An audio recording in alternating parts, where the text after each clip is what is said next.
What the story, Internet? This is Heritage, and this is my Captain Marvel review. I'm just back from it now, and I enjoyed it. It's actually pretty good, gotta be honest with you.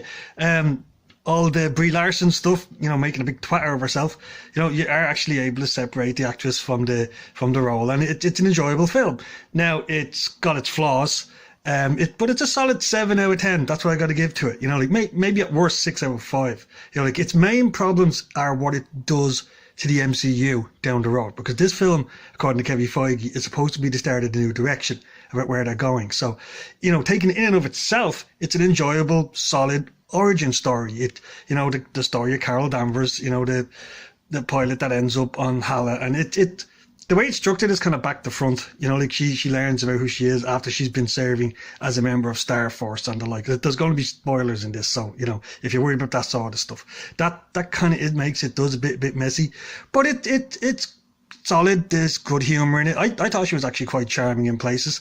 The biggest problem I would say there is, like I said, what she's meant to be in the future. She's supposed to be the next phase's equivalent of Captain America. She's supposed to be the next phase's equivalent of Iron Man. And Brie Larson doesn't have that charisma. Now, maybe the Russo brothers, when they get their hand on it, might be able to wring a better performance out of her.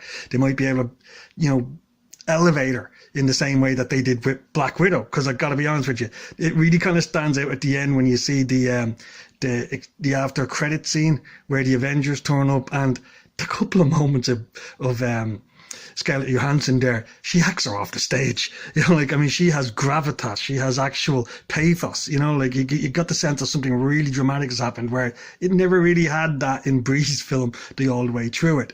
But in and of itself, for the film that it is, if it's self-contained, as in the story that they told, it's actually solid enough. There's a problem with the direction. I found some of the fights very hard to follow because it's shaky cam. Basically, that's what it looked like. When you got used to what the Russo brothers have done with Captain America, Winter Soldier, and Civil War, where they really got superhero action down pat, it's a bit confusing in this, and a bit throwing you.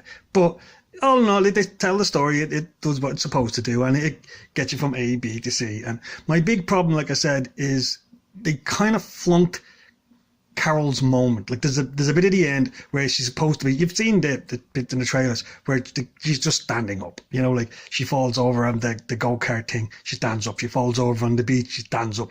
When she falls off the rope, she stands up. And it's meant to be this inspirational moment where she comes into her own and fully powers up in her binary state, I presume what it is if it's from the comics, and really owns the mantle of Captain Marvel and becomes this badass that she's meant to take on. And it doesn't really work. I'm not quite sure why it doesn't, but if you compare it to something like Neo from The Matrix, when he finally realizes he's the one, that's badass.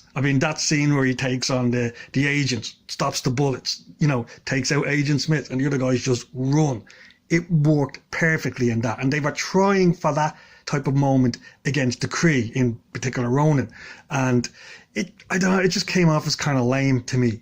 That just the way it was. Like I said, didn't ruin the film, and the special effects at that point were fun and all, but it just, I don't know, I think they failed in that moment in trying to cement her as that level of a character, and I think a lot of it comes down to the fact that Brie just doesn't have the charisma for it.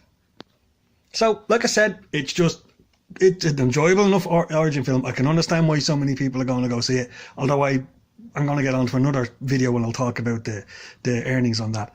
But like I said, its biggest problems is what it does structurally for the MCU, because it completely ruins the Skrulls. The Skrulls are just basically used here as a thin, attack on Trump, for want of a better term. They're refugees. That's what they're supposed to be. They're built up as this, galactic threat. And in the comics, they are. This Kree-Skrull War was an event comic before they actually had event comics done by Roy Thomas. It was a big deal. And because of how they've been treated in this film, you're not going to get that. It's stated by one of the Skrulls that their home planet was destroyed by the Kree.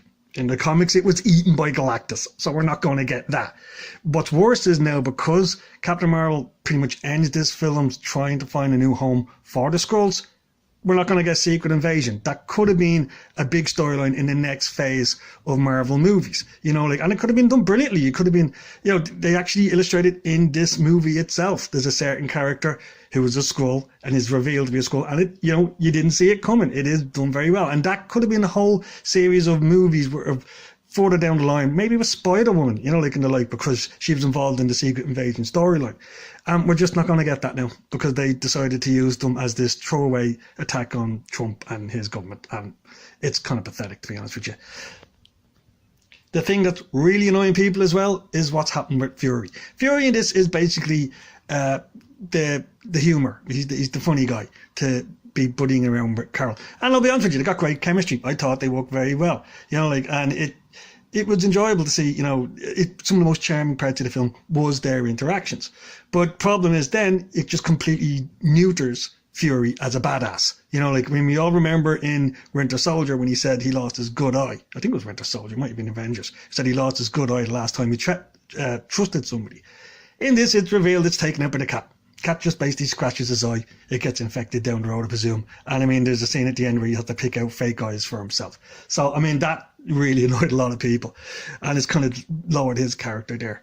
And S.H.I.E.L.D. itself is not portrayed as the super secret organization it is. It basically looks like a part of bureaucracy at this stage in the 1990s, which, considering what was happening with Agent Carter earlier on the television show, kind of completely cast aside all that. So like I said, it's more about the structural stuff it does to the existing MCU and where it's going. These are the problems with the film. These are what will annoy basically the fans of the MCU. If you're just a normal person going in with your kid to catch an action and have some some popcorn, you're going to enjoy it. You're going to go in, have a good time and leave, and you'll never think of it again. That, you know, pretty much what I can say about it. So that's my brief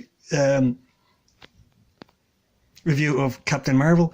It's not the best. It's better than Thor Dark World. It's better than Ant-Man and the Wasp. It's not as good as Guardians of the Galaxy. It's not as good as Winter Soldier, or I'm just trying to think about Black Panther. Oof. I think I liked it better than Black Panther, but that's more due to the fact that I like science fiction over Bond films, and that's basically what Black Panther was when you think about it. It's got a casino scene, it's got a car chase, his sister is basically cute, it's a Bond film. Like, that's what they've been doing in Marvel, basically. They've been ripping off other genres and folding them into superhero films. So, because I didn't like that, I probably would like this more than Black Panther. But, again, it's just perfectly serviceable. That's what it is. So, I mean, like I said, 7 out of 10, 6.5 out of 10. You get more annoyed the more you're invested in the Marvel Universe and the more what it means for where things are going in relation to it, you know, than actually as the film itself, just taken as a standalone film. You go in, you'll have a good time and you'll live and it'll be fine. So, take care. That's my review of it. Hope you like and subscribe, and just let us know what you think in the comments.